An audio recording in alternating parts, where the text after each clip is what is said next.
A noite maringaense sempre foi muito intensa. Desde o início até os dias de hoje, bares, restaurantes, lanchonetes, clubes, danceterias e boates seguem movimentando a cidade. E não é por menos que, vez ou outra, a gente fala por aqui sobre alguns destes estabelecimentos que marcaram época. Mas hoje é mais que especial, porque com certeza muitos de vocês frequentaram ou se lembram destes verdadeiros pontos de encontro. E ao lado de Paulino Schoffen, antigo proprietário do restaurante Império e do Rei da Batida, que faremos essa viagem ao passado. Foi um momento na minha vida realmente de bastante sucesso nesse local ali do Império, né? Onde é que eu era bastante jovem e aquela disposição de vencer, né? Preparados? Sejam bem-vindos ao Maringá Histórica.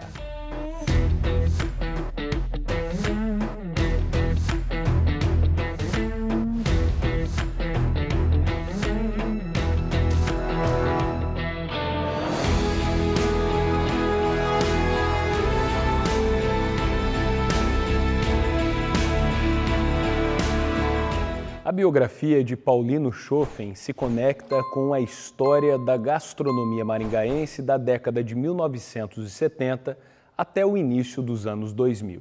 Nascido em 4 de setembro de 1949, na cidade de São Luís Gonzaga, no Rio Grande do Sul, Paulino é filho de Adelina Vilma e Carlos Aloísio Schoffen. E a gente saiu da lavoura, né? Eu já tinha decidido, ou eu ia servir, ou eu ia sair de casa. Era uma coisa assim, mais ou menos, né? Aí quando eu fui fazer do alistamento lá, aí deu contingente, né? Eu falei, pá, agora tem que realmente tomar outra decisão. E com esse de Antônio para cá, meus irmãos mais velhos, era cerealista na época lá. Então, como eles iam trazendo aquele período para cá, acho que era uma carga de feijão, alguma coisa, e a gente daí já aproveitou essa carona para vir junto, né? Mas na época, para vir para cá, o caminhão quebrou na estrada e o dinheirinho que eu tinha ajudei a consertar o caminhão, né? A sua chegada a Maringá se deu em 1967, quando a cidade já era considerada um polo regional. Industrializada, ainda concentrava diversas empresas atacadistas. Somado aos variados ramos de prestação de serviço, a população superava os 100 mil habitantes. Com essa efervescência, novos estabelecimentos gastronômicos foram eclodindo, sobretudo na região central da cidade. E foi justamente neste segmento que Paulino Schoffen encontrou a sua oportunidade, logo que aqui chegou. Antes de mais nada, eu gostaria de pedir duas gentilezas para você que sempre nos acompanha por aqui. Primeiro, se inscrever em nosso canal, para receber semanalmente conteúdos gratuitos sobre a história de Maringá. E claro, em segundo lugar, curtir e compartilhar a mais este vídeo. Isso vai nos ajudar muito e não vai levar nem 5 segundos do seu tempo. Posso contar contigo? Valeu! E chegando em Maringá, a gente não tinha uma noção do que era fazer alguma coisa diferente do que fazia antes, né? E eu tinha um irmão que trabalhava numa churrascaria aqui em Maringá, que chamava Galeto Sulino. Então eu vim para Maringá já com essa segurança que realmente ele ia me apoiar dentro dessa área, né? Aí, quando a gente chegou, a gente fui depois procurar serviço, né? Mas procurar sem ter uma noção do que realmente ia fazer, né? E foi aonde eu consegui uma vaga do lado tinha ali o Cine Maringá, depois tinha o Cinelândia, depois do Cinelândia tinha um outro bar, onde eu consegui ali um emprego, era a hora do almoço, onde é que realmente eu estava com fome e as pessoas me acolheram ali, e eu fiquei ali uns 5 dias trabalhando ali, né? Alguns dias depois, encontrou nova oportunidade em um estabelecimento chamado Cinelândia, que funcionava ao lado do Cine Maringá. Ali, trabalhou por cerca de 6 meses. Do lado no Cinelândia tinha um funcionário que trabalha sempre que saía no horário de serviço, passava ali e a gente fez amizade. Aí ele falou assim, olha, tem uma vaga lá no Cinelândia. Porque o Cinelândia na época era o que melhor servia o cafezinho de manhã cedo. Aquilo era coisa de muita gente tomar café cedo. Aí eu acabei indo para lá. O serviço era tão fácil perto do outro que a gente fazia antes, Porque aquilo era uma diversão fazer aquilo, né? Então a gente trabalhava assim com tanto ânimo, tanta vontade, que chamava a atenção das outras pessoas, né, que frequentavam. Nesse período, conheceu um funcionário do Maringá Clube que, gostando de seu zelo, o convidou para gerenciar o bar que atendia os sócios.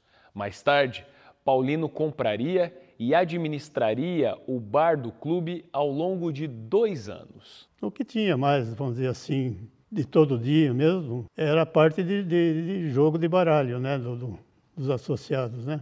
Onde é que jogavam pôquer ou cacheta, não sei exato o que eles faziam lá. E a gente tinha que ficar ali naquele período que eles estavam jogando para poder atender eles com lanche ou a própria bebida, né? Isso praticamente era todo dia. E a frequência do bar assim seria mais sempre no final de semana, né? Passando os dias no interior do Maringá Clube, onde muitos empresários discutiam oportunidades, não demorou até que Paulino Schoffen recebesse outra proposta. Ainda como proprietário do bar do clube, em 71, o jovem empreendedor foi convidado por Gregório Martinez para gerenciar o conhecidíssimo restaurante, choperia e churrascaria Império, que funcionava na Avenida Paraná, esquina com a Avenida Carneiro Leão. Martinez havia acabado de comprar suas estruturas e aquele ponto de grande movimentação. E com isso eu precisava vender o bar para poder sair, né? Aí deu certo da gente vender para um pessoal que era do Galeto Solino, onde é que a gente tinha assim alguma amizade com eles. Quem comprou foi o Darcy Pastore. E eu acabei depois, nesse período, vindo realmente para gerenciar o Império. Na época dos restaurantes era assim o que mais chamava atenção na cidade de Maringá naquele momento, né? Que não tinha outros assim naquela altura que era o ambiente do Império, né? Então ali tinha uma frequência, tanto depois na sequência do trabalho, do pessoal da UEM, porque só tinha aquela saída, vamos dizer, da São Paulo, que fosse para a UEM, ou da Paraná. Não tinha a parte do centro ali, né? Então essa frequência sempre era por ali. E a frequência do pessoal da UEM, geralmente mais era a turma de direito que frequentavam ali à noite, né? Nesse período. E a parte dos políticos de Maringá, que geralmente, praticamente todos passaram por ali, ou frequentavam ali, né?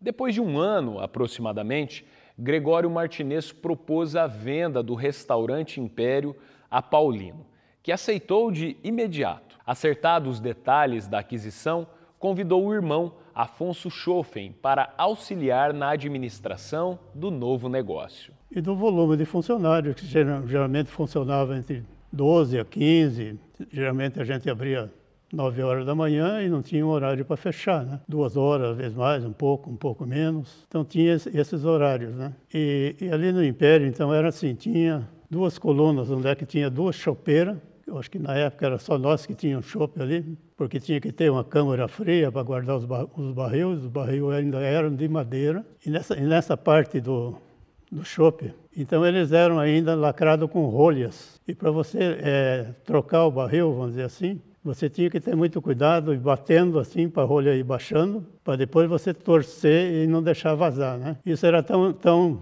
interessante porque o balcão era uma ferradura. E do outro lado era a parte do restaurante e na parte de cá a parte aberta ao pessoal normal do bar, né? E às vezes aquilo estava cheio, devia ter umas 14 ou 15 cadeiras em volta. E se o funcionário não soubesse realmente fazer o trabalho ali, ele realmente molhava os clientes todos ali, sabe? O almoço ele tinha um volume de pessoas mais ou menos igual quase todos os dias, né? Então era um movimento assim tranquilo, sem muita correria, a não ser na sexta-feira, onde a gente fazia sempre bacalhau, e era o bacalhau à portuguesa, né? Que é um bacalhau cozido com todos os legumes, né? Então nesse dia sim, tinha uma frequência grande de gente que vinha, os portugueses, né? Que ali era uma região de muito português ali nos atacados. Aquele já era um tradicional ponto de encontro da sociedade local. Jornalistas, professores, acadêmicos, políticos, viajantes, enfim. Era misto os outros perfis que compunham a sua vasta e fiel clientela. Houve assim um desgaste natural dentro do trabalho, ou dentro da própria sociedade, né? Então isso chegou a um ponto, vamos dizer assim, que a gente realmente decidiu, vamos dizer, cada um partir para o seu lado, vamos dizer assim, e desenvolver o seu trabalho de uma forma sozinho, né? Depois de 10 anos à frente do restaurante Império, Paulino Schoffen havia se cansado da intensa rotina, que se estendia de segunda a segunda, do café da manhã passando pelo almoço até o jantar, que não raro avançava a noite adentro. Foi por essa razão que acabou tomando a decisão de vender o estabelecimento. Mesmo assim, não mudou de ramo, apenas procurou encontrar uma forma mais comedida de trabalho. Após adquirir o Rei da Batida, que era de Tobinori Salwada, em 1981, Paulino Schoffen já estava à frente do novo negócio, agora localizado na Avenida Luiz Teixeira Mendes, número 596. E nesse período eu já tinha, morando nesse local onde é o Rei da Batida, era o Rei da Batida, eu já morava ali há uns 3 anos, né? E foi alugada a parte, tinha casa e uma parte comercial. E essa parte comercial é um japonês que pôs o nome de Rei da Batida. E ele realmente fazia as batidas e aquilo ficou e foi se desenvolvendo, né? E como na época eu tinha vendido o Império e indo lá para nessa região da Teixeira Mendes ali, ele me ofereceu se eu queria comprar. E foi aonde a gente negociou e eu fiquei lá por mais de 20 anos, né? Porque na época, vamos dizer assim, eu queria continuar, claro, fazendo aquilo que realmente eu gostava de fazer. E então a gente estipulou um horário para fazer lá. Então a gente abria ali 5 horas da tarde e fechava 1, e não abria os domingos, né? Então já houve uma grande modificação assim para a gente conviver um pouco com a família, ou viver um pouco diferente, né? Responsável por alguns dos melhores drinks da cidade, Paulino Schoffen ficou com o Rei da Batida até 2002, quando resolveu se aposentar. Além de cravar o seu nome no ramo gastronômico, também edificou sua família em Maringá. É casado com Maria Aparecida desde 1972, com quem teve 3 filhos, Débora, Paulo Aloysio e Isabel Cristina. Olha, a coisa mais gostosa que tem é o contato com o público. E eu sempre gostei de trabalhar assim, com a parte olhando sempre para o público. Todo o andamento do meu trabalho era feito dessa forma, onde eu poderia gerenciar, olhar todos que chegassem, todos, o seu comportamento dentro do ambiente, né? Isso até hoje me faz um pouco de falta, assim, esse contato pessoal com as pessoas. E aí, gostou? Então curta, comente e compartilhe a mais este vídeo com seus amigos e familiares. Não vai se esquecer, há história em tudo que vemos. Um abraço e até a próxima!